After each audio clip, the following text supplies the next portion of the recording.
India's got talent షోలో వివాదాస్పద వ్యాఖ్యలు చేసిన యూట్యూబర్ రణ్వీర్ అల్హాబాదియా తనను చంపుతామంటూ బెదిరింపు కాల్స్ వస్తున్నాయని ఆందోళన వ్యక్తం చేశారు. రణ్వీర్ ఫోన్ స్విచ్ ఆఫ్ చేసి ఉండటం, అతని కోసం ముంబై పోలీసులు గాలిస్తున్న నేపథ్యంలో ఆయన ఇన్‌స్టాగ్రామ్‌లో పోస్ట్ పెట్టారు. తాను ఎక్కడికి పారిపోవడం లేదని, పోలీసులకు సహకరిస్తానని తెలిపారు.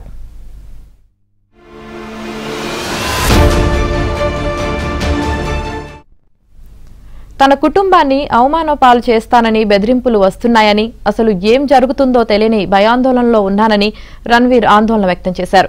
పేషెంట్ల పేరుతో నా తల్లి క్లినిక్కు వచ్చి కొందరు ఆమెను బెదిరించారన్నారు. తల్లిదండ్రుల మీద తాను చేసిన వ్యాఖ్యలు అగౌరవపరిచేలా ఉన్నాయని అంగీకరిస్తున్నానని, అందుకు మనస్ఫూర్తిగా క్షమాపణలు తెలియజేస్తున్నానన్నారు. తాను తన టీం అన్ని ఏజెన్సీలకు అందుబాటులో ఉంటామని, విచారణకు పూర్తిగా సహకరిస్తామని రణ్వీర్ ఇన్‌స్టా వేదికగా తెలిపారు. సమై రైనా ఇండియాస్ గాట్ టాలెంట్ షోలో పాల్గొన్న ఓ వ్యక్తిని తల్లిదండ్రులు శృంగారంపై రణ్వీర్ ప్రశ్నించడం తీవ్ర విమర్శలకు దారితీసింది. దీనిపై వివిధ రాష్ట్రాల్లో ఆయనపై ఎఫ్ఐఆర్లు నమోదయ్యాయి. అయితే వెంటనే ఆయన తన వ్యాఖ్యలపై క్షమాపణలు చెప్పారు. అయినప్పటికీ దర్యాప్తులో భాగంగా మహారాష్ట్ర కార్ పోలీసులు ముందు హాజరయ్యారు. ఇదే సమయంలో తనపై వివిధ రాష్ట్రాల్లో నమోదైన ఎఫ్ఐఆర్లను ఒకే చోట క్లబ్ చేయాలని కోరుతూ సుప్రీంకోర్టును రణ్వీర్ ఆశ్రయించారు. అయితే రణ్వీర్ విజ్ఞప్తిని సుప్రీం తోసిపుచ్చింది.